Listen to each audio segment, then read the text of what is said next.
সকাল 10টা বাজে গেছে, তুমি উঠছো না কেন? তোমার ঘুমেরও কোনো সিস্টেম নাই, উঠারও কোনো সিস্টেম নেই। সারা রাত উলঙ্গ ছবি দেখে, নারী দেখে, জিনা ব্যভিচারের দৃশ্য দেখে নাফরমান ঘুমায় আছে। সকাল 10টা বাজে গেছে, উঠারও কোনো নাম নাই।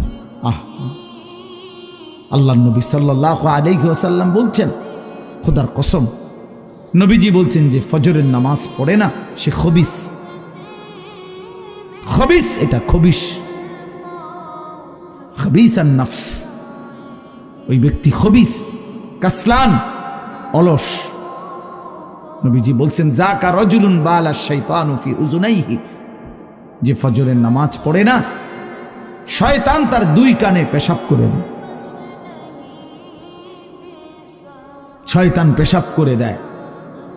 নবী সাল্লাল্লাহু আলাইহি ওয়াসাল্লাম বলেন, ফজরের নামাজ না পড়ে যেই নাফরমান ঘুম থেকে জাগে, ঘরের বাইরে বের হয়, সে শয়তানের ইবলিসের পতাকা নিয়ে বের হয়।